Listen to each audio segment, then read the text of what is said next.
Hi అండి, నేను ఈరోజు అరటికాయ ఫ్రై చేస్తున్నాను. అరటికాయ ఫ్రై రసం అనమాట. అరటికాయ ఫ్రై పొడిగా రావాలంటే ఎలా చేయాలో చూపిస్తాను. 4 అరటికాయలు తీసుకున్నాను. ఈ మా చెట్టి అనమాట అరటికాయలు. ఉల్లిపాయ కట్ చేసుకున్నాను, ఒకటి సన్నంగా కట్ చేసుకోవాలి. మొత్తం ఫీల్ చేసుకొని అవసరం లేదు, అరటికాయ తొక్కు పైన వట్టుకే తీసాను. ఇక్కడ ప్యాన్ పెట్టుకొని ఆయిల్ పోసుకున్నాను, ఒక 3 స్పూన్లు. ఆయిల్ హీట్ ఎక్కుతుంది. ఆయిల్ హీట్ ఎక్కిన తర్వాత తాలింపు గింజలు వేసుకుందాము. ఒక ఎండుమిర్చి, తాలింపు గింజలు అన్నమాట.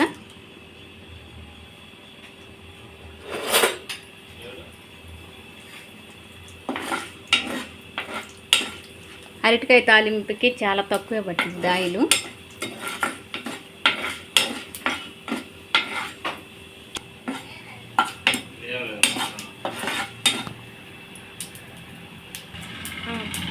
తాలింపు గింజలు ఫ్రై అని కరివేపాకు వేసుకున్నాము.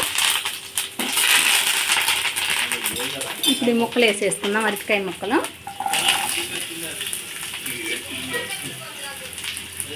ఇవి వేసిన తర్వాత మనం సాల్ట్ వేయకూడదు. సాల్ట్ వేయడం వల్ల ఒకదానికొకటి అతకపోద్ది. అరటికాయలో నీరు ఉంటుంది కాబట్టి.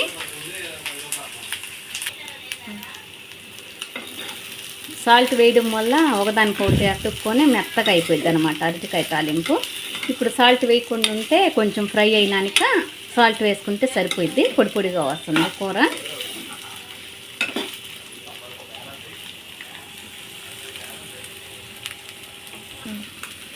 ఓ పక్క అన్నం పెట్టానండి, అన్నం కూడా మగ్గిపోతుంది.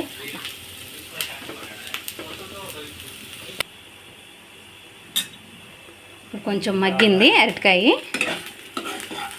ఇప్పుడు సాల్ట్ వేసుకుందాము. సగం బడి మగ్గిన తర్వాత వేసుకోవాలి సాల్ట్.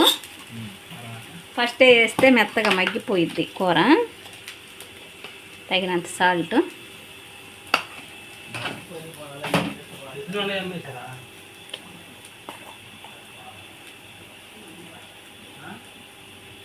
కొంచెం పసుపు.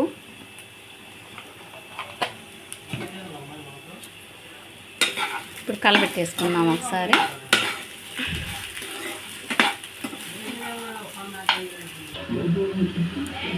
రసానికి తయారు చేస్తున్నాను. ఒక టమోటా, కొంచెం చింతపండు, కారం వేసి ఉడకబెట్టిన రసానికి మెత్తంగా ఇనుపుకోవాలి. ఇనుపుకున్న తర్వాత వాటర్ పోసుకున్నాం తగినన్ని, అంటే పులుపై చూసుకొని పోసుకోవాలి.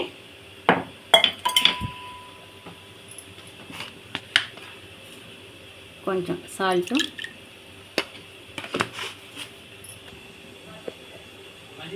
కొంచెం రసం నీరు పోసేసుకుందాము. ఇప్పుడు కలబెట్టుకొని పులుపు చూసుకొని దానికి తగ్గట్టు వాటర్ వేసేసుకుందాం.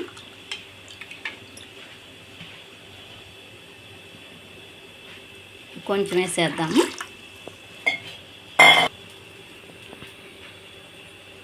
రసం పొడి కొంచెం వేసేసుకుందాం. నేను ఇంట్లో తయారు చేసింది రసం పొడి. కలబెట్టేసుకొని ఇంకా తాలింపు వేసేసుకోవడం. సింపుల్గా అయిపోయింది రసం. రసమే 5-6 రకాలు పెట్టుకోవచ్చు. ఇప్పుడు తాలింపు వేసేసుకుందాం. దీన్ని రసంలోకి తాలింపు వేసేసుకుందాము.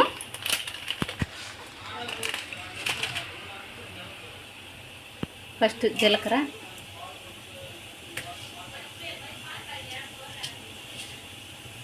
తాలింపు గింజలు,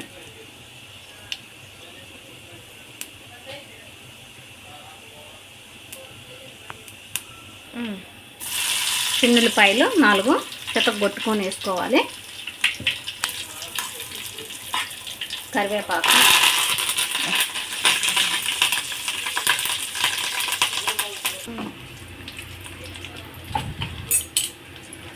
తాలింపు వేగిపోయింది. ఇప్పుడు రసంలో వేసేసి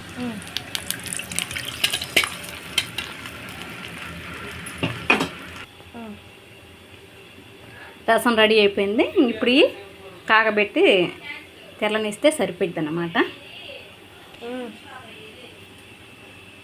అరటికాయ ఫ్రైలోకి కొబ్బరి కారము, చిన్నుల్లిపాయలు, కొబ్బరి, సాల్ట్ వేసి మిక్సీకి పట్టాను అనమాట. అది ఫ్రైలోకి అనమాట. ఇప్పుడు అరటికాయ ఫ్రై కూడా వేగిపోయింది. ఇదిగోనండి, పొడి పొడిగా వచ్చింది.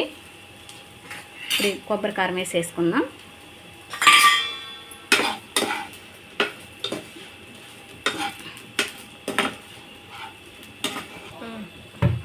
కొబ్బరి కారం వేసిన తర్వాత ఒక 2 నిమిషాలు ముక్కలతో పాటే ఫ్రై అవనివ్వాలి. బాగుంటుంది, కారం కూడా ఫ్రై అయ్యి టేస్ట్గా బాగుంటుంది అరటికాయ ఫ్రై. ఇంకా అయిపోయినట్టేనండి, స్టవ్ ఆపేసేస్తున్నాను. అరటికాయ రసం తిరుగుతున్నాయండి.